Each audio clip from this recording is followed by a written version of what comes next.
programa não para com as atrações, porque nem chamada eu preciso, porque ele está do meu lado. Uma salva de palmas para André Last, que está aqui.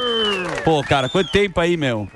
Momento tenso. Primeiro, bem-vindo ao programa, Obrigado, obviamente. Xanatová. Seja bem-vindo. Obrigado, Dani. Momento, né, que a gente está novamente falando de uma guerra que aparentemente está se esticando, países novos entrando, no caso do Irã, e a gente quer... A ONU também, tem uma confusão na ONU, porque Israel declarou, né, pessoa não grata para o sujeito lá da ONU, aí a ONU depois condenou o ataque do Irã, condenou o ataque sem de falar Israel, nome. E tá tudo uma confusão, e você está aqui para explicar. Por onde vocês querem que eu comece? Começo falando qual que é a preocupação com o Irã, porque Irã, aí pode vir Rússia, China, Estados Unidos, e como a gente fica nessa história? Bom, eu não acho que Rússia e China vão entrar num conflito regional que não é de interesse imediato deles. Primeiro que a China, pelo meu conhecimento, nunca teve, pelo menos, a pretensão de mandar soldados e armas e navios e aviões para terras alheias para proteger outros países e outra coisa que não seja os interesses da soberania chinesa, do território chinês. É diferente a questão com Taiwan, que eles entendem que é território chinês, do resto do mundo. A Rússia está lutando uma guerra na Ucrânia, não está bem sucedendo na guerra na Ucrânia, morreram muitos soldados russos, eles estão até agora convocando mais 100 mil, proibiram as pessoas saírem do país, enfim. O Irã é o eixo do que a gente chama, o que eles chamam de eixo da resistência, né? Muqawama em árabe, eu chamo de o eixo da intolerância, que é esses grupos alimentados pelo Irã, financiados pelo Irã desde a Revolução Islâmica em 79, ou seja, o regime no momento que muda no Irã passa a ser um regime fundamentalista, extremista, que exporta terrorismo ao redor do mundo. Ayatollah. Dos ayatollahs. Eles bancam os grupos separatistas lá do Iêmen, que lutam contra o governo oficial do Iêmen, em Sana, então em Hodeida, que é o porto, que é no oeste do Iêmen. E eles lançaram já mísseis e foguetes contra Israel, os Houthis. Eles têm muitos mísseis. Aí estamos falando do Hezbollah no Líbano, que é o grande projeto das guardas revolucionárias iranianas, que é um grupo terrorista, o Hezbollah, mais poderoso, mais bem armado, mais rico, mais numeroso que já existiu no planeta, na história, muito maior que a Al-Qaeda, muito maior que o Talibã, muito maior que outros grupos que já existiram, maior que o Hamas, maior que o Estado Islâmico. E aí é uma questão também de experiência. O Hezbollah foi fundado em 82. Estamos falando de um grupo de 42 anos de idade. Então as pessoas que estão lá, as pessoas novas que entraram, a experiência que eles ganharam lutando a guerra civil na Síria a favor do ditador sírio Bashar al-Assad, matando centenas de milhares de pessoas. Então o Hezbollah representava na região, ou seja, nas fronteiras de Israel, o perigo mais importante, mais estratégico e mais mortífero para Israel. Por isso que Israel foi tão cirúrgico no último mês. O Major não pôde responder como militar, mas pergunto ao senhor, boa tarde, um abraço, como cidadão. A origem dessa rivalidade, como cidadão, você consegue explicar? Com o Irã, você está perguntando. Isso, Irã entre Israel. A rivalidade que fundamentalistas religiosos naquela região têm é com todo mundo que não seja igual a eles. Não é necessariamente apenas o antissemitismo ditadura religiosa. Eles são assim, eles são rivais dos sunitas, eles são rivais de países árabes moderados, eles são rivais de grupos, por exemplo, eles eram rivais da Al-Qaeda, do Estado Islâmico, o Hezbollah, eles eram rivais do Estado Islâmico, porque o Estado Islâmico é um grupo fundamentalista sunita e o Hezbollah é um grupo fundamentalista xiita, eles são rivais. Então eles são rivais, como eu falei, é o eixo da intolerância. Eles são intolerantes com todo mundo que não é igual a eles.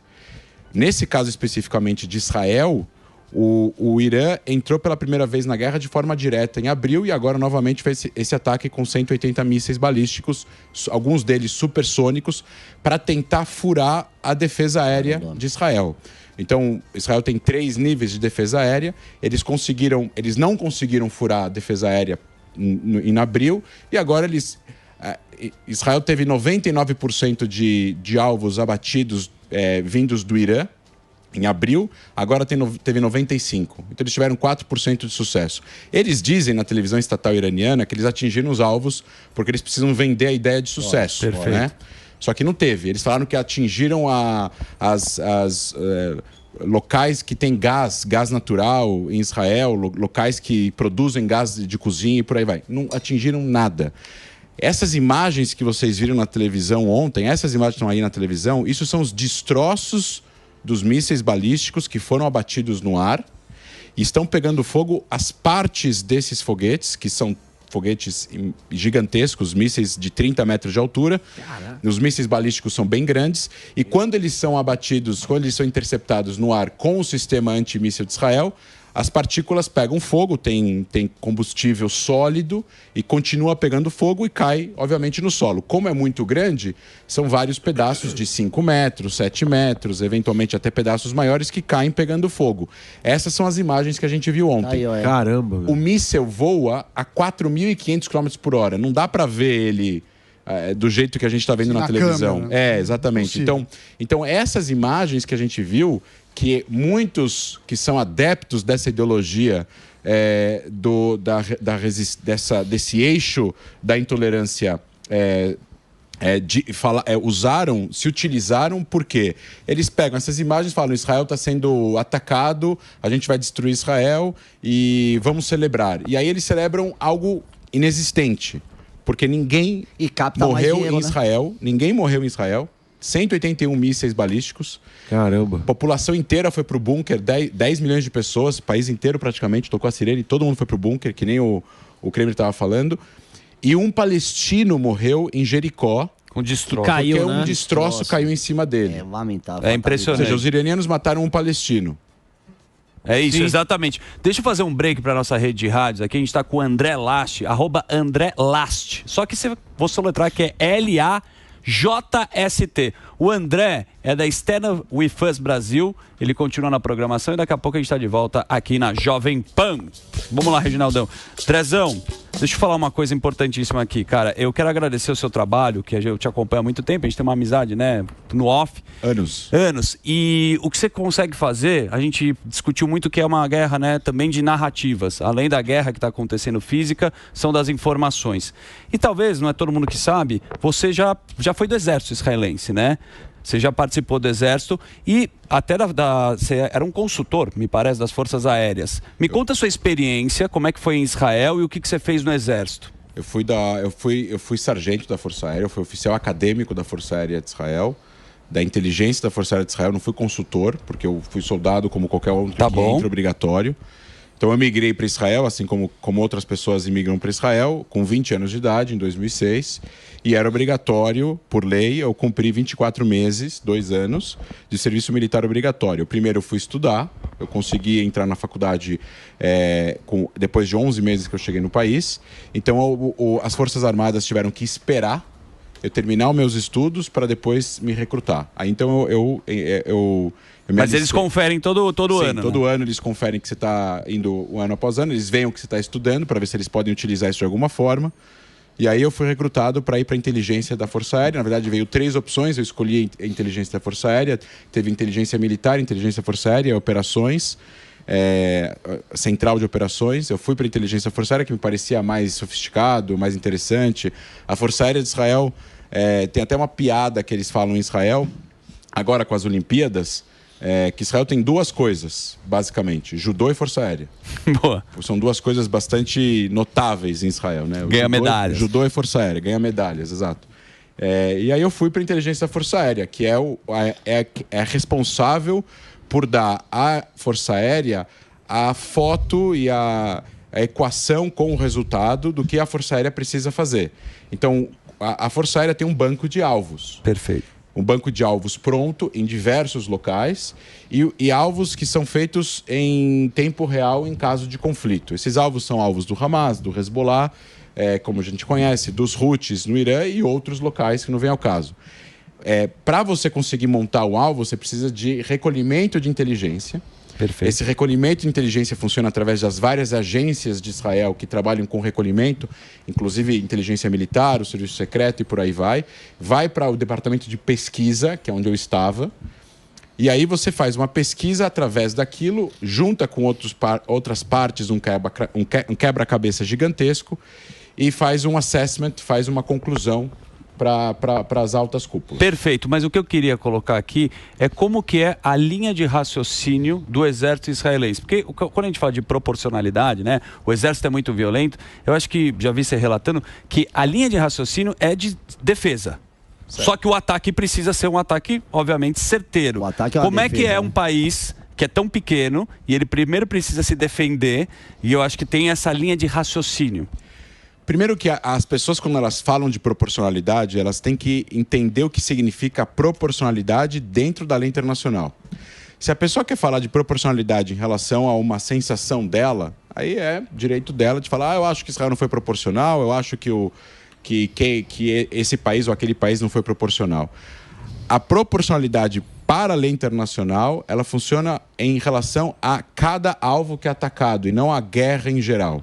Então, cada alvo que é atacado precisa cumprir determinadas regras da Convenção de Genebra, no sentido de você precisa ter uma vantagem militar para destruir aquele alvo, precisa ter uma vantagem militar considerável e ela tem que ser maior eventualmente, aos efeitos colaterais desse mesmo alvo ser atacado. Então, por exemplo, se você tem um terrorista armado com uma AK-47 que está dentro de uma escola e dentro dessa escola tem 100 pessoas civis que não tem nada a ver com o assunto e você destruir a escola, matar todo mundo para matar esse terrorista, isso é desproporcional. Se você tem uma escola que está desabitada e você tem 30 terroristas e você não tem a informação no momento do ataque, que você, ou seja, uma escola que não está sendo usada como escola, está sendo usada como uma base militar. E pela lei internacional, qualquer local que está sendo usado como para beneficiar o conflito armado vira um alvo militar legítimo. E, de novo, para os ouvintes, não é minha opinião, está escrito na lei internacional. Sim, as pessoas podem discordar da lei, mas é o que está escrito na lei. Eu estou passando a lei, não estou passando a minha opinião. Se a escola está sendo usada, ou qualquer local que está sendo usado para, sei lá... armamento bélico. Armamento bélico, uso como esconderijo, como um local de reuniões e está contribuindo para o conflito armado. E lá tem um alto comandante local do Hamas, com mais 30 pessoas, com armas. E por acaso existem também civis lá que não têm informação, que Israel não tem informação no momento do ataque, aquilo não é desproporcional. Mas se tem a informação que tem 2 reféns lá, mesmo assim a lei garante. Aí, se você tem a informação que tem 2 reféns e 30 terroristas. Civis? Civis ali que reféns.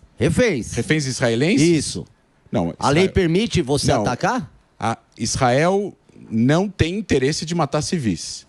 Porque matar civis para Israel é você ter opinião pública contra Israel, que pressiona governos, que pressiona Israel, e aí Israel tem mais dificuldade Mas a lei permite. Estamos de volta na programação da Jovem Pan, com a discussão aqui com o André Last, como que funciona a parte da proporcionalidade aqui na Jovem Pan. O Fuzil trouxe esse ponto dele, mas vale a pena aqui a gente pontuar como é que funciona também a relação de escudos humanos, onde ficam as armas, né, dentro de escolas, dentro de mesquitas. Isso é pouco falado, agora a gente discute mais sobre isso, mas no passado não era falado. Certo. Eu vou trazer um exemplo do que aconteceu agora no Líbano, com o ataque que matou Hassan Nasrallah, o chefe máximo do Hezbollah.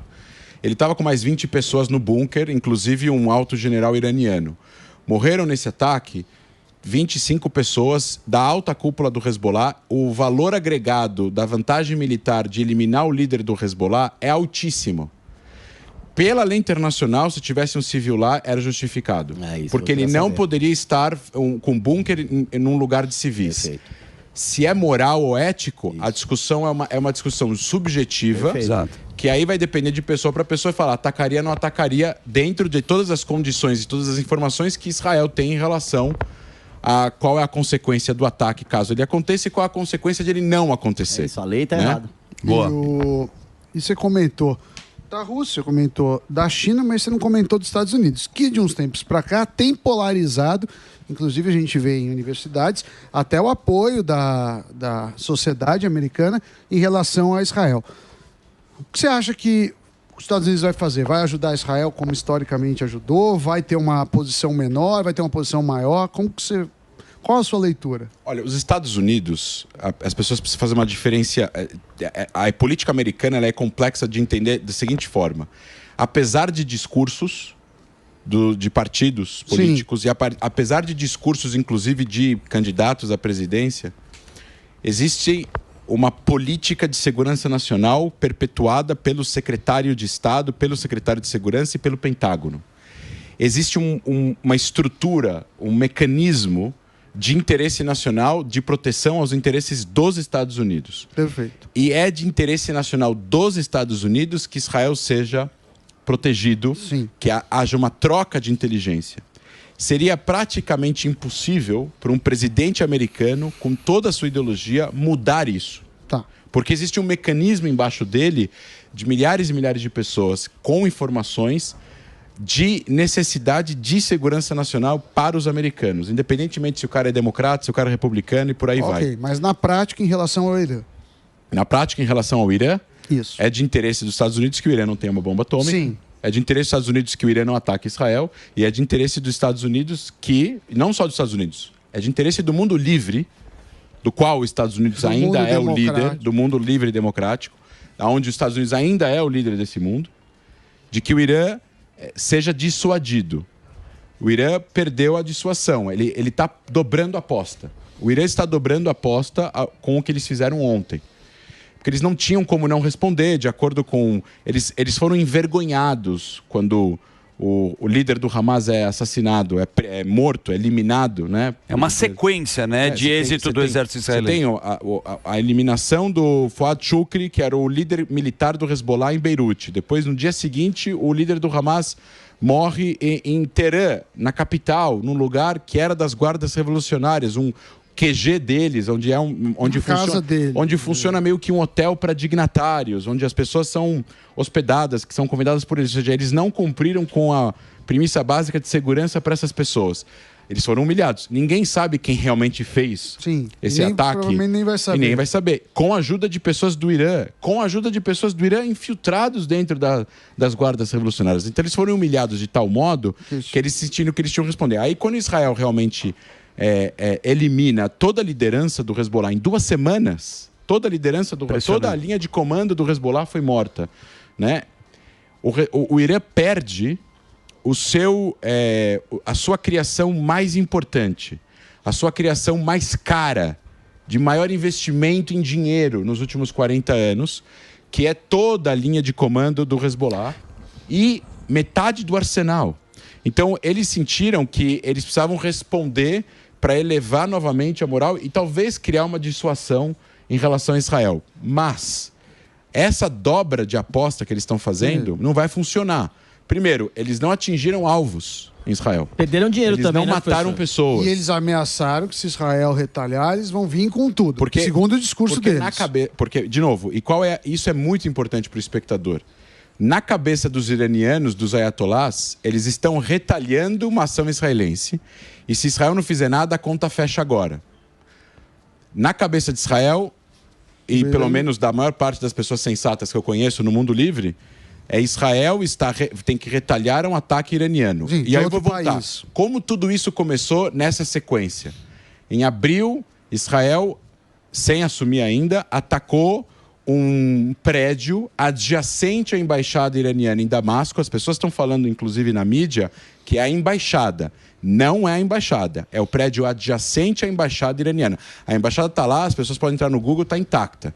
O prédio adjacente, alugado pelas guardas revolucionárias, foi alvejado num ataque aéreo, foi destruído e matou 7 ou 6 generais, oficiais de alta cúpula das guardas revolucionárias.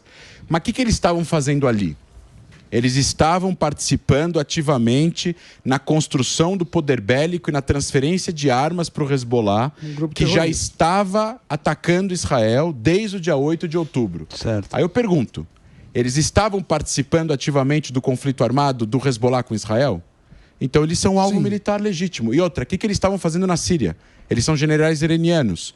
E eles estavam se encontrando para transferir armas do Irã para o Hezbollah, que é uma milícia que não deveria ser armada e não deveria ter armas pela própria decisão do fim da guerra civil libanesa. Violação da lei internacional, violação da lei libanesa. Ou seja, Israel não iniciou essa ação. Quem iniciou foram eles. Se eles não tivessem em Damasco fazendo essa reunião, se eles não tivessem transferindo armas para o Hezbollah, Israel não teria business para fazer em Damasco naquele dia 1 de abril. Então, eles, para retalhar essa essa eliminação, atiram em Israel no dia 13 de abril. Professor, E aí, só um segundo, e aí, Claro. assim, importante, Israel não estava iniciando, estava retalhando a uma ação deles. Eles retalham a uma ação que eles entenderam que foi a primeira ação, a ação inicial que foi causada por Israel. Mas, de novo, é só a gente voltar e entender como tudo isso começou. Dia 7 de outubro, 3 mil terroristas do Hamas, financiados pelo Irã, entraram em Israel, fizeram o que fizeram, 1.200 mortos, sequestro, Estupraram. estupro, Queimaram bebês, bebês. queimaram casas, Decapitados. etc. e tal. Então, assim, o que Israel precisava fazer? Todo mundo fala que Israel precisaria agora sentar na mesa de negociações, Exato. Perfeito. ou falar, ou não retalhar, mas então o que as pessoas deveriam fazer quando terroristas invadem o seu país e matam as pessoas das suas casas? Ficar quieto e não fazer nada? E como, E não como que você negocia com terrorista? Porque não é uma briga legal. Terrorista é algo totalmente ilegal. Não é, a falta de proporção que as pessoas estão puxando contra Israel. Por que você acha, André, que isso acontece? As pessoas, a gente vê ao redor do mundo muitas pessoas levantando bandeira a favor, não só a questão da Palestina, mas levantando bandeira do Hamas, cara, de um grupo terrorista.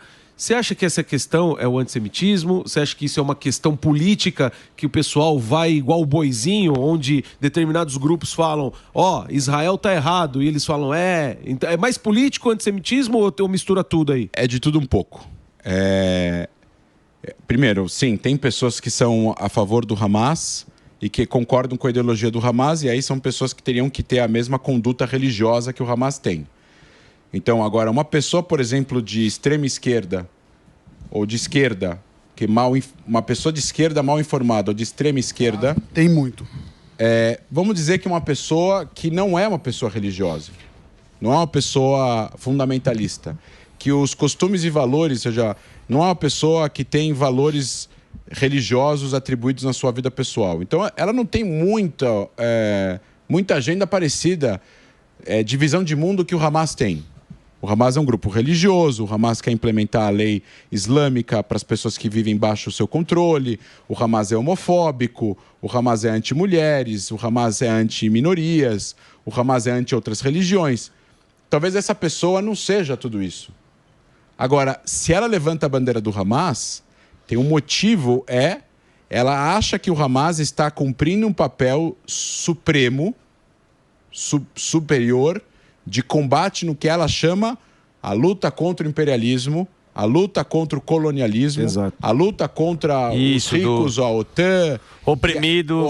Tudo que tem e aí de é uma errado. ideia de visão de mundo binária, aonde os meios justificam os fins, que ignoram completamente tudo que o Hamas faz em nome do que o Hamas protege, mas Sim. não como ele faz, em nome da causa palestina, que eles acham estar ajudando ao apoiar o Hamas, quando na verdade estão prejudicando. Porque a causa palestina justa não é a causa que o Hamas protege. Essa é a causa palestina não justa. Sim. Da mesma forma que existem pessoas que protegem a causa de Israel não justa. Perfeito. E vale lembrar, né? Como o seu Morgado sim. colocou na pergunta aqui, como é que negocia com um terrorista? Não tem como. Então, não, mas assim, uma coisa é um regime de uma democracia, outra tem uma teocracia, né?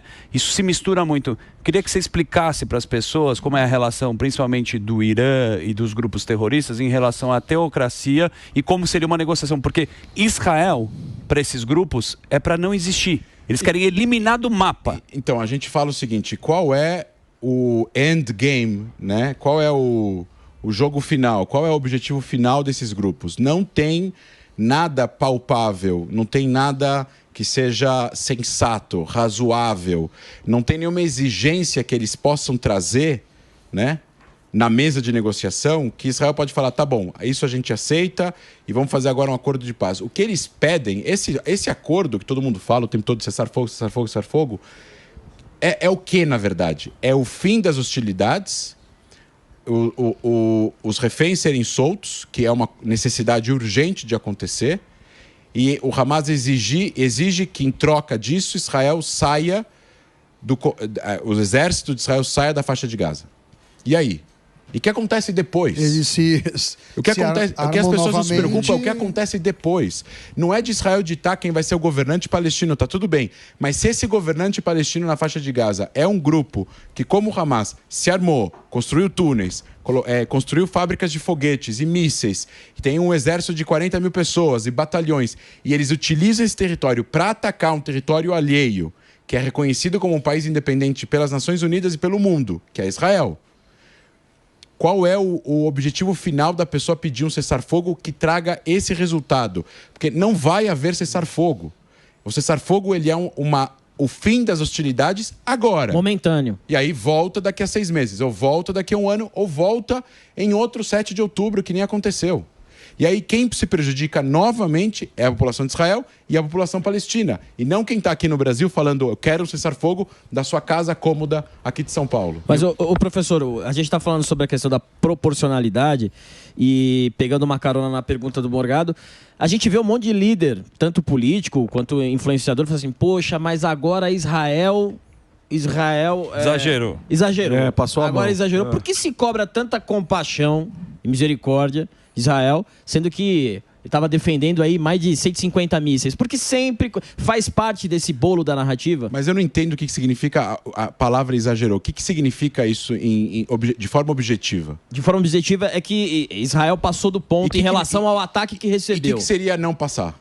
Então, é isso, porque... O que seria não passar? Deixar quieto, então. deixar pra lá. Porque as pessoas... Essa é a narrativa. Calma lá. As pessoas não têm um entendimento, Alba, eu acho que é ou burrice, ou maldade. É uma pergunta retórica, eu não estou fazendo essa pergunta. Sim, eu entendi. Mas é que a gente fica bravo de ver isso. Mas os caras têm o entendimento. Você fala que não tem. E são pessoas, são figuras públicas que você sabe que tem esse entendimento e fala, nossa, mas Israel... Sim, figura pública ou também jornalista. Israel tem que parar com isso.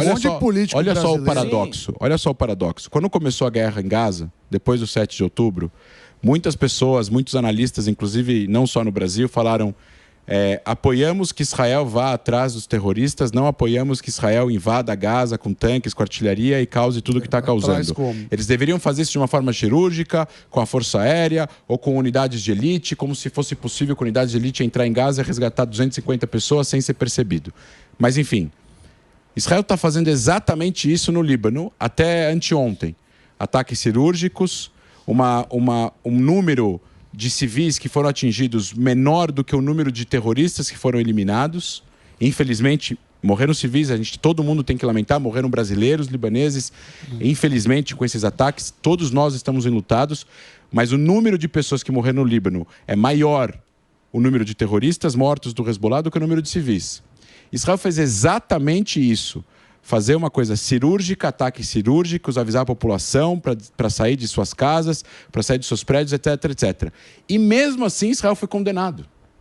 Então não tem alternativa para essas pessoas. Se Israel não fazer nada, eles vão falar que Israel merece ser atacado. Se Israel ataca de forma cirúrgica, não pode atacar de forma cirúrgica. Se avisam para sair das suas casas, se não avisa é porque não avisou. Se avisa, quem é vocês para avisar para as suas casas? Vocês não têm soberania sobre a região.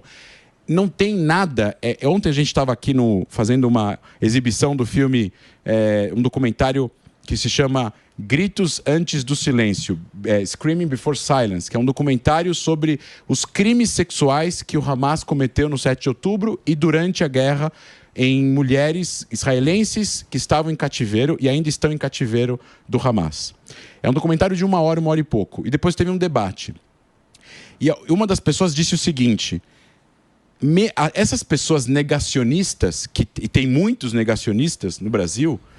que inclusive recebem até bastante espaço em alguns lugares, professores acadêmicos e tal, que falam não teve crimes sexuais do Hamas contra mulheres israelenses. Não? Aí você traz a prova é falsa. Aí você traz o testemunho é falso. Aí você traz uma imagem, a imagem é montagem. E é impressionante que no momento que você tem o movimento feminista que diz... corretamente, de que todas as mulheres têm que ser escutadas, independentemente de quem elas sejam, as mulheres israelenses não foram escutadas. Virou político. Então você traz a prova, você mostra, você escancara, e mesmo assim a pessoa tem uma cegueira ideológica. Por quê? Porque ela não ajuda na narrativa que ela tem como a coisa mais importante. Por que os crimes sexuais do Hamas são rejeitados por aqueles que apoiam o Hamas aqui no Brasil, a extrema esquerda brasileira, ou até mesmo em alguns lugares nos países árabes e islâmicos? Por 2 motivos. Na extrema esquerda, se o crime do Hamas fica escancarado de forma premeditada, e foi premeditado porque teve centenas de atos criminais, criminosos, de crimes sexuais perpetuados por terroristas do Hamas contra as mulheres israelenses, contra homens israelenses também, de forma premeditada. Eles acreditam que o Hamas é freedom fighters, guerrilheiros pela liberdade, luta contra o imperialismo. Revolucionário. Se você é um bando de estuprador, você perde. Não tem como normalizar estupro. Estupro não é aceito em nenhum lugar. Não importa qual causa você está protegendo e quem você tá, e com quem você está lutando. O teu inimigo, pior que ele seja, você não vai violar as mulheres. É proibido. É imoral, é antiético, é tudo. É criminoso, é bárbaro. Então eles tampam esse crime porque senão perde força o que eles estão protegendo. E no mundo islâmico, eles precisam fazer isso, aqueles que fazem, que negam que o Hamas cometeu esses crimes, porque é anti-islã cometer crimes sexuais. É contra a religião. Então, como pode, se o Hamas é visto como um movimento religioso, movimento de resistência islâmica, você tem lá os líderes religiosos e tudo mais, como é que pode pessoas que são vistas como líderes religiosos permitirem crimes sexuais? Então eles negam isso, porque senão eles passam a não ser mais um movimento social religioso, um movimento terrorista religioso, mas eles entendem eles como um movimento social religioso, é um bando de estuprador. Então você tem uma negação do crime por motivos ideológicos. E diferentes motivos ideológicos. Um é religioso, o outro é político. Boa, vou fazer um break aqui para nossa rede de rádios. O papo tá espetacular. O André, ele fala muito bem, destrincha um assunto que é super delicado, né? A gente está nesse momento de guerra. @André Last, daqui a pouco a gente está de volta na programação da Jovem Pan. Falar nesse assunto, rapidamente nesse assunto. 7 de outubro, a gente vai completar um ano desse trágico, não sei nem como colocar, porque é tão bizarro o que aconteceu, foi a invasão do Hamas lá naquela festa em Israel e tudo mais. Você esteve em Israel várias vezes, né? Você foi lá relatar, reportar. Primeiro, como é que está a história dos reféns e o que você viu lá de perto? Porque, como você colocou aqui, desde o Holocausto, as pessoas querem negar que isso aconteceu. Ou falam que os livros não aconteceram, ou os filmes, ou os relatos. Desde da Segunda Guerra Mundial, vão falar que isso aí não existiu. O que você viu lá de perto e como é que está a história dos reféns? Acho que a frase mais importante disso, Dani, que você está colocando é: os judeus não podem ser vítimas. Então, os judeus são vítimas, alguma coisa de errado deve ter acontecido, os judeus estão inventando que eles são vítimas, ou são os próprios judeus que mataram judeus. Tem gente que fala que foi o exército de Israel que matou 1.200 pessoas. Já chega no jogo perdendo de 1 a 0, o Hamas só matou alguns militares, que o resto foi... Tudo exército foi o exército que... E aí, eu estive em Israel, basicamente eu fiquei mais tempo em Israel do que aqui no Brasil, nos últimos 6 meses. Eu vi de tudo. Eu vi kibbutz destruído, eu vi o norte totalmente evacuado, eu vi casas abandonadas, eu fui no cemitério de carros, eu fui onde tem 1.600 carros destruídos, queimados e alvejados pelo Hamas no dia 7 de outubro, ambulâncias alvejadas, onde morreram 10 pessoas que estavam tentando fugir da Festival Nova. Eu vi um vídeo de 47 minutos do Exército que mostra sem censura, que é um filme de terror aquele vídeo. Pesadíssimo. De todos os assassinatos que... Quer dizer, todos não. Tem 150 horas de vídeo entre câmeras de segurança, câmeras de corpo do Hamas e câmeras das forças de segurança de Israel e câmeras que estavam das casas dos kibbutz eventualmente ligadas. Esse vídeo de 47 minutos é um compilado. Ele mostra 136 mortes. É 10% do que aconteceu naquele dia, né? O horror que foi aquele dia, a violação, a crueldade, a brutalidade, crianças, bebês, tudo. E no filme mostra pessoas sendo degoladas. Meu Deus. Mostra corpos de crianças de 6, 7, 8 anos mortas. Mostra pelo menos 2, 3 bebês incinerados. mostra famílias inteiras mortas dentro de casa, mostra a arcada dentária que encontraram, porque o corpo ele foi consumido pelo fogo, então não deu para identificar o corpo. Agora, recentemente, encontraram restos mortais do rim ou do estômago de uma pessoa que acreditava-se que estava sequestrado em Gaza e não estava, tinha sido morto, e o corpo, sei lá o que fizeram com ele. Foi de uma crueldade tão grande, foi de uma ação tão extraordinariamente inimaginável, que eu acho que nenhuma sociedade consegue se curar desse trauma como o 7 de outubro. Assim como o Holocausto, tem aqueles que negam, aqui tem aqueles que negam 7 de outubro. E da mesma forma que depois de alguns anos veio legislação que proibiu e que colocou crime, e no Brasil é crime você negar o Holocausto, em algum momento, num futuro próximo, será crime negar o 7 de outubro. Sem dúvida. Porque para os judeus, o 7 de outubro é um mini holocausto. Não pela quantidade de pessoas mortas, mas pela intenção da morte, pela intensidade da forma como foi feito isso. André, o Israel declarou que vai ter um ataque, talvez que vai atacar o Irã, talvez hoje, talvez amanhã. Quais são os próximos passos? Pelo menos o que indica os próximos passos? É Israel atacando? Você acha que o Irã vai quadriplicar a aposta? Como que você faz essa previsão? Assim? Porque, pelo menos no discurso, os dois estão falando que vão atacar nas próximas horas. Não, Israel não tem como. Em abril, vamos resgatar, né? Em abril, quando o Irã atacou, 99% do que eles lançaram foi interceptado no ar. Acho que caiu 1 ou 2 mísseis em áreas abertas. O que Israel fez? Israel, primeiro, foi uma vergonha para o Irã. Eles não atingiram nenhum alvo. Agora aconteceu isso de novo, só que as imagens dos destroços pegando fogo... Parece que Israel está sendo destruída e tudo mais. Eles utilizam disso como dissuasão. Só que o que eles fizeram, no sentido de... A forma como eles fizeram foi tão grave dessa vez, foi tão inimaginável, no sentido de sem uma justificativa também. Eu acho que a forma como Israel está falando e se comunicando com o mundo, Israel vai ter que responder. Em abril, como Israel fez, Israel não assumiu isso, né?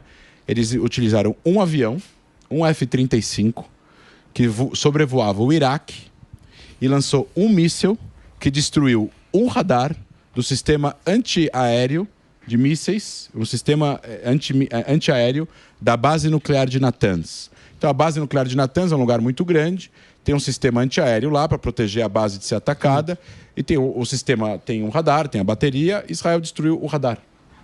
Só, é um gesto tão... ninguém morreu, ninguém ficou ferido. Eles cutucaram o Irã, falaram: olha, a gente tem como destruir o local, a sua arma mais importante, na base mais importante do seu programa mais importante. Isso foi um gesto. Israel não assumiu que fez isso. E o que o Irã fez? O Irã absorveu.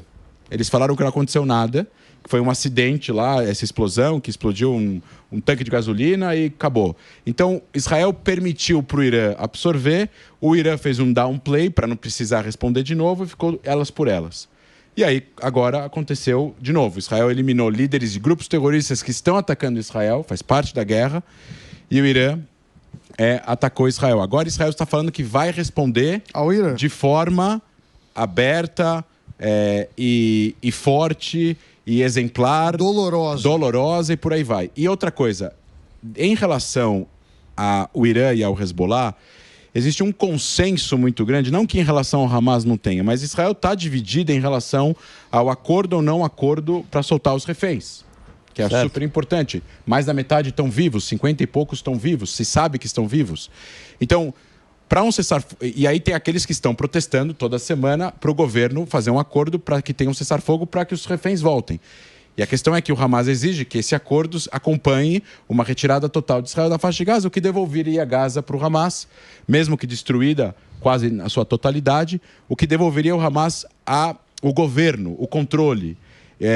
a sua força, o que eles precisam para continuar existindo. E Israel, o governo de Israel não vê isso como uma possibilidade, porque voltaria para o dia 6 de outubro e tudo seria até agora, tudo que teria acontecido até agora seria em vão. Em relação ao Irã e ao Hezbollah, é diferente. Israel, primeiro, não tem reféns lá. Segundo, que Israel não tem nenhum território libanês. Terceiro, Israel não tem problema com a população libanesa que quer paz com Israel. E tem uma parcela da população do Líbano que gostaria muito que tivesse paz entre os dois países. E o Irã está a 1.200 quilômetros, 1.500 quilômetros de distância. O Israel não tem business com o Irã.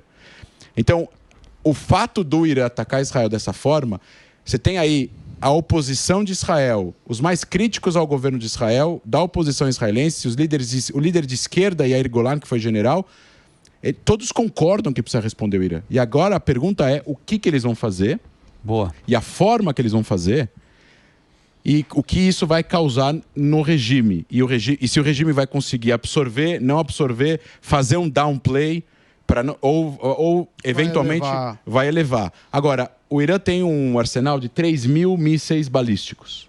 E para você atirar esses mísseis, você precisa ter um sistema todo operacional. Você não consegue atirar mais de 200 de uma vez. Por isso que eles atiraram 200, 180. E para você recarregar demora 6, 7 horas. Não é uma coisa simples, é um negócio grande, tem silos e tudo mais. Então, assim, o Irã está muito mais exposto, é muito mais fraco militarmente, está numa posição muito mais isolada, ele tem muito menos poder bélico do que a capacidade bélica e militar e tecnológica de Israel. Só que Israel escolhe não usar. Porque Israel tem como destruir metade do país, mas não vai. E arma nuclear? O Irã não tem armas nucleares. Não, é uma discussão. Ele tem usina. Não, eles têm urânio enriquecido a quase 90%, que é o yellow cake, né? Que é o que precisa fazer a bomba. Só que para isso você precisa ter urânio acima de 90%, depois você precisa ter a bomba, você precisa fazer o artefato. Normalmente você faz o primeiro artefato, o artefato é gigante, que nem mostra no filme Oppenheimer, que é um negócio gigantesco. E aí você precisa fazer a bomba miniatura, que aí você vai fazer uma bomba do tamanho de uma mesa, e aí você coloca essa bomba numa ponta de um míssil. Só que eles não têm o artefato. Você precisa de pesquisa, precisa comprar elementos, partes, que né, é muito escasso os lugares que fabricam essas partes, e a inteligência do mundo inteiro vai descobrir, e aí tomaria uma ação se eles já estão a caminho de construir o artefato. Bom, já que a gente está no papo do Irã, desculpa, só para a gente ficar nesse lugar. No passado, na década de 70, né, antes de entrar os ayatollahs, tinha a comunidade judaica que vivia no Irã, né? Ainda tem. Ainda tem judeu que vive no Irã. Uns 8 mil. Uns 8 mil. Pegando no Líbano, né, a gente tem uma comunidade aqui cristã, tem muitos libaneses aqui no Brasil. 10 milhões de descendentes. 10 milhões, acho que mais no Brasil do que tem no Líbano, isso, inclusive. De descendentes, 10 milhões de libaneses no Brasil. Então a gente está falando que essa guerra não é contra o país, né? São contra grupos terroristas. Mas é importantíssimo colocar esse lugar. Como que essa civilização mora lá e como que esses grupos tomaram... Você tem uma ordem cronológica histórica muito interessante. Como é que esses grupos tomaram o poder dessas regiões? Bom, primeiro, o Líbano, assim como Israel, territórios palestinos, Jordânia, Síria, é o Levante. Tá? Eram regiões levantinas. Teve várias conquistas regionais naquela região dos impérios, a gente tem que voltar para trás. Isso até é interessante colocar aqui, que as pessoas falam, a gente é imperialista, a gente é anti-imperialista. Legal. O Israel lutou contra 2 impérios para se fundar, né? Contra os otomanos e depois contra os ingleses. Então, chamar Israel de imperialista, Israel é a personificação de um país que foi fundado contra 2 impérios que controlavam a região antes dele. E aí você tem o Líbano, assim como a região do Levante, teve uma imigração gigantesca de pessoas nômades politeístas no passado. Antes, se a gente voltar para trás, a gente tem a terra de Israel, a terra de Canaã, os judeus, a fundação, a criação, a fundação, o nascimento do judaísmo, o nascimento do cristianismo começa lá, depois acaba acontecendo mais na Europa. No século VII, nasce o Islã na Península Arábica, que é realmente da onde o Islã vem. E aí você tem a expansão islâmica, a expansão cristã, e as pessoas que moram nesses locais são uma mistura de pessoas que vieram de vários locais do norte da África, da Ásia, que a gente chama de pessoas do Levante ou do Oriente Médio, Middle Eastern. Mas existe, de novo, o Oriente Médio, você tem pessoas muito diferentes na sua fisionomia, né? Um árabe do Egito, Ele é diferente de um árabe dos Emirados Árabes. Perfeito. O egípcio é muito mais... ele é muito mais moreno, porque ele vem do norte da África. O Egito é um país árabe, mas é um país africano. Sim, né? fica na África. Exatamente. Então, e aí, de novo, você tem aí uma mistura de pessoas levantinas, árabes, judias, são várias etnias misturadas que acabam formando, ao longo dos últimos 2.000 anos, a região. Os grupos em si começam a se formar, esses grupos, Hamas, Jihad Islâmica. Então, assim, a gente tem que lembrar que o fim da Primeira Guerra Mundial, onde o Império Otomano cai, que seria o califado, né, o sultão do Império Otomano, o grande líder de toda essa região. Depois que ele cai, aí começa a entrar os europeus na região. Aí surge um movimento no Egito chamado Irmandade Muçulmana, em 1920, com Hassan el-Banna e Said Qutb, que eram líderes religiosos que queriam fazer com que o país ou a região tivesse um regimento religioso como constituição e não se modernizasse, algo que estava acontecendo com a vinda dos europeus. Eles achavam que os europeus iriam converter as pessoas para o cristianismo, Secular. queriam começar a usar calça jeans, e aí veio os Ocidentalizar. rádios, ocidentalizar e tudo mais. É uma proteção cultural. Só que eles queriam proteger de uma forma extrema. Não era apenas proteger, era voltar para trás. É voltar para o século VII, o século VIII. E aí, esse movimento é ilegalizado no Egito. No Egito, pelos árabes. Eles são presos, alguns são mortos, outros são colocados no exílio e por aí vai. E esse movimento cresce, tenta ganhar espaço como movimento religioso social em vários países. Só que movimentos religiosos sociais islâmicos são um perigo para a sociedade islâmica. Não estou falando que o Islã é um perigo. O movimento social islâmico radical fundamentalista. O movimento social islâmico não fundamentalista não é um problema. Não me entendam, não me interpretem, não vale fazer... Sim, não, tem uma divisão. Tirar do contexto. Não tirar do contexto. Vamos lá. Esses movimentos são um perigo para a sociedade que eles estão. Por quê? Porque eles tentam dominar o poder de forma política e impor a religião ao pé da letra, de acordo com a opinião deles. Na porrada e com arma. Personificação disso, Talibã. Boa. Estado Islâmico. E o Hamas em Gaza. Só que isso, estamos falando da década de 30, 40, 50. Aí você tem vários movimentos. Você tem a fundação dos estados, depois você tem o pan-arabismo, que você tem o partido Batá, que é um partido comunista árabe, socialista, que visava uma sociedade laica, porém bastante nacionalista árabe, super anti-Israel, lutou aí várias guerras contra Israel. Estou falando do nasserismo, junto com a Síria, que eram os dois grandes países árabes que lutaram as guerras contra Israel na década de 60, de 70 e tudo mais. E depois que isso começa a diminuir, começa a surgir o Islã mais radical. E aí tem a Revolução Islâmica, tem a queda do Muro de Berlim, tem o fim da União Soviética, e aí os grupos começam a ser fundados. 82, Jihad Islâmica em Gaza, 87 o Hamas em Gaza, 82 o Hezbollah no Líbano. Recente, depois do fim da guerra, um pouco antes do fim da Guerra Fria, você teve a invasão soviética no Afeganistão. Quem lutou contra os soviéticos? Os Mujahidins, que eram os afegãos junto com vários outros muçulmanos do Oriente Médio, que se juntaram para lutar contra a invasão comunista dos soviéticos ao Afeganistão, para proteger a terra do Afeganistão de não deixar ela cair baixo o comunismo. Porque, como a gente sabe, os comunistas eram anti-religião, eles são super religiosos, a mesma forma que eles tinham medo dos Estados Unidos, eles tinham medo dos russos. E eles conseguiram, bem ou mal, vencer os russos e tirar os russos do Afeganistão com a ajuda americana, inclusive. Sim, né? Inclusive o Bin Laden era do outro time, né? O Bin Laden recebeu os Stingers que derrubavam os helicópteros soviéticos e tudo mais. E aí eles ganham. E no momento que eles ganham essa guerra dos soviéticos, e a União Soviética cai no fim das contas, e cai por conta também das mentiras que eles contavam para a população sobre os sucessos e não sucessos da guerra, o Bin Laden junta essas pessoas e funda a Al-Qaeda em 98 e faz o 11 de setembro.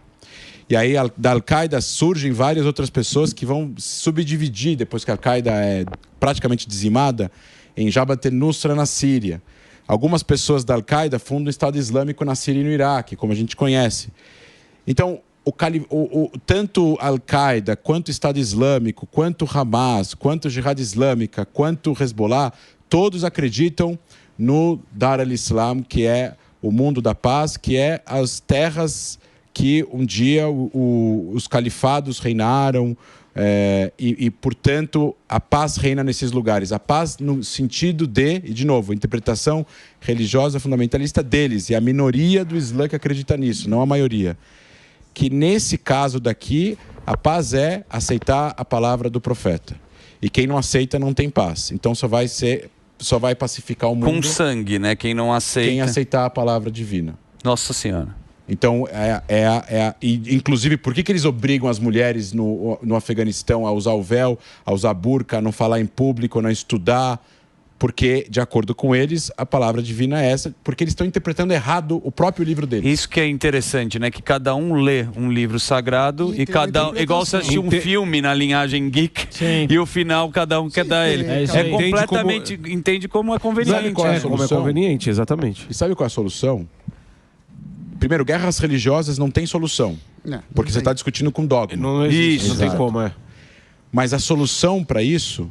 Eu lembro de um discurso do Sisi, o presidente do Egito, em 2017 ou 2016, depois de um atentado, acho que do Estado Islâmico.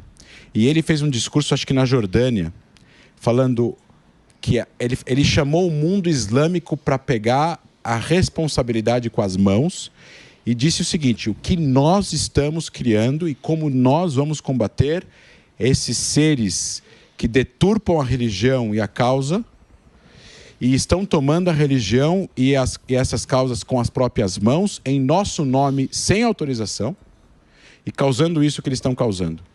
A resposta para esse tipo de fundamentalismo, Hamas, Jihad Islâmica, Hezbollah, o regime dos ayatollahs no Irã, que banca tudo isso com 5 bilhões de dólares por ano, vai vir de dentro do mundo árabe, de dentro do mundo islâmico. É eles que vão um dia... E esperamos todos que em breve... Se libertar disso aí, né? Se libertar de tudo isso através de uma revolução que eles vão fazer. Eles vão conseguir fazer isso. Você acredita mesmo nisso? Porque onde falta o pão, falta a razão, né? É assim, é uma aula que o André deu aqui. Muito bom, assim, tá cara, maluco. impressionante. Não faltam palestinos anti-Hamas, não faltam libaneses anti-Hezbollah e não faltam iranianos anti-regime dos ayatollahs. Não faltam essas pessoas. Não faltam afegãos anti-Talibã.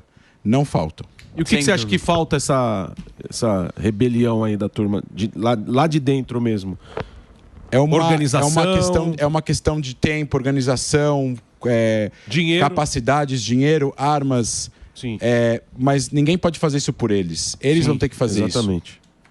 É assim, é uma situação... Aliás, né, a gente tem mais um tempinho aqui. Pois não. Israel é um país democrático, todos aqui no programa sabem disso. Sim. Israel tem uma polícia, um serviço secreto e tal.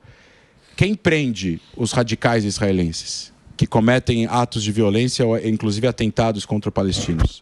É o exército de Israel. É eles que prendem essas pessoas. Quem prende soldado que comete uma violação? É o exército de Israel que prende. Eles têm que prender as pessoas deles que cometem esses atos. Exato. E isso um dia vai chegar. Talvez não na nossa era. Talvez demore, porque a história não é... O tempo que a história demora para acontecer e mudar, não é um tempo de vida de... Exatamente, não é um tempo de vida. Quanto dura um império? Quanto dura quanto tempo demora para uma religião se transformar? Quanto tempo demorou para o cristianismo sair da Idade Média e da Idade Moderna, tirar Deus do meio e colocar o homem no meio, que transformou a Europa do lugar mais sombrio do mundo no lugar mais avançado do mundo, através do iluminismo. O judaísmo passou pelo seu iluminismo também. Tudo isso demora mais tempo do que um tempo de vida de um ser humano. Perfeito. E a gente não pode perder, saber o que é a nossa identidade. E é isso que eu vejo que tem esse povo lá em Israel. É saber quem é você, que é tão difícil nesse mundo com tanta informação.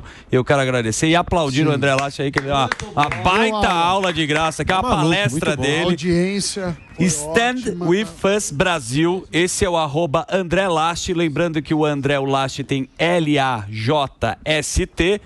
Tem o @Stand with Us. Underline Brasil, correto? Tem underline? Não.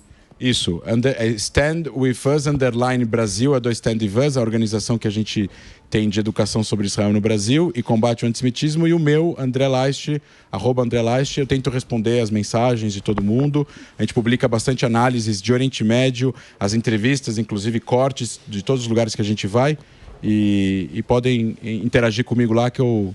É bem legal o conteúdo, pode seguir. Aliás, André, quero te desejar novamente Shana Tová em nome da comunidade judaica. Você tem um ano muito especial, todos nós aqui, né, do programa, e quem força assiste a Israel. gente. Bom e doce. E vamos com força, porque hoje é um dia que a gente celebra, né? Tem um jantar especial, a turma vai na sinagoga no mundo inteiro, mas no final, cara, é isso que você falou. A gente precisa, né, ter um otimismo com uma situação. Lembrar que existem 101 reféns em Gaza, israelenses, nos túneis do Hamas, que não vão passar o ano novo judaico com as suas famílias. É isso. E já estão há um ano em cativeiro. Então, força para todo mundo. Shana Tová.